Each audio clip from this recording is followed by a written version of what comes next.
And Charles Barkley joins me now from the 27th American Century Championship in Lake Tahoe. Charles, 14 strokes behind Larry the Cable Guy. That's what I heard. Describe your experience out there so far. What's going on? Oh, it's been perfect. I played with Kevin Nealon today. Me and Larry have our bet. But today's not moving day. Saturday is moving day, Lindsay. So I'm gonna make my move tomorrow on Larry. But this place is amazing. It was a perfect day, 75 degrees, no humidity with a light breeze. I suck at golf, but I ain't gonna tell you, it was amazing being out there today. It was beautiful. That's awesome. So just to appease our viewers, you're strategizing about this moving forward, so they should not be concerned about your odds. Listen, first of all, it's 6,001. I don't think anybody should be betting on me. I actually think we should rig the tournament, to be honest with you, let me win. Everybody bet some money on me. But they don't want to do that. But listen, you got to come out here sometime. I would love it. This place is amazing. I've heard it's fantastic. I do want to ask you before we move on to other topics about your swing. Have you had your golf swing analyzed? Yeah, I have had it. It's not good. It's not very good. At least I know that. I have to live with that. But you know what? I think there's worse things in life than sucking at golf. I really do.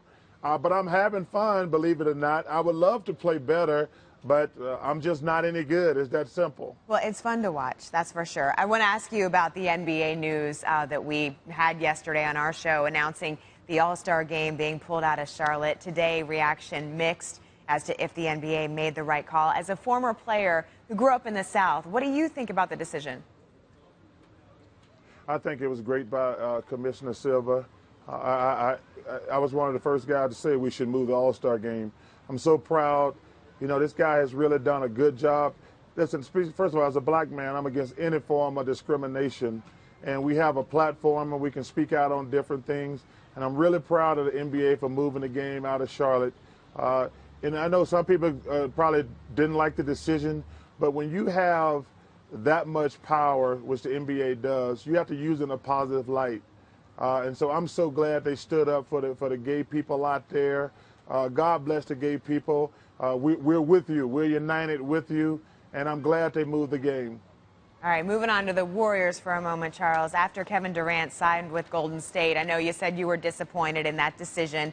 Is there any reason to think the Warriors will not be the hands-down favorite to win the title? Well, they're going to be the favorites. But I think, they are better offensively with Kevin Durant. I was disappointed he didn't stay in Oklahoma City. But listen, the Warriors are a good team, and Kevin's a hell of a player.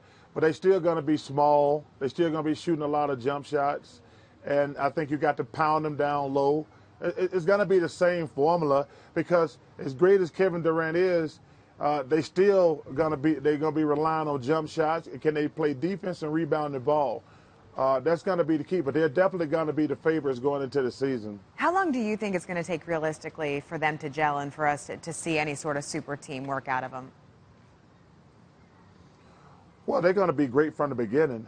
Okay. Listen, listen, with all that firepower they got, they're going to be great. But it's still going to come down, because they were great during the regular season. They won 73 games. The key is, can they hold up in 3 or 4 7-game series against big physical teams? And this year it proved they couldn't. And Kevin Durant, he makes them better offensively, but he does not make them a better rebounding team or a more physical team. So they're going to go through the regular season, probably have the best record in the NBA. But can they get through the Spurs? The Spurs are going to be terrific. Portland's going to be really good. San Antonio, I don't want to leave. Oklahoma City's not going to be bad. The Clippers are going to be a solid team.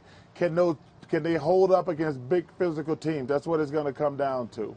Before we let you go, Charles, your former teammate, this caught my attention. I have to ask you about it. Jason Williams told Vice Sports a story about you showing up to practice, eating McDonald's breakfast while exercising on the bike and yelling at your teammates. Is that the truth? What is the truth behind that story? That's the truth. When I got to Philadelphia, Dr. J, Mosenbaum, Maurice Cheeks, they never practice. They sit on the side on the stationary bike eating McDonald's. So once I had been in the league X amount of years, I adopted that philosophy. I had played 48 minutes the night before. I wasn't going to get up the next morning to go to practice. And I always go with the egg McMuffins and the hot cakes and sausage, too. That's the best breakfast you can get. And you wrap it up together. That's what he said, right? Oh yeah. Charles Barkley, we love you. Great having you on the show. Thanks so much for taking the time out, and good luck on moving day, all right? Hey, thank you.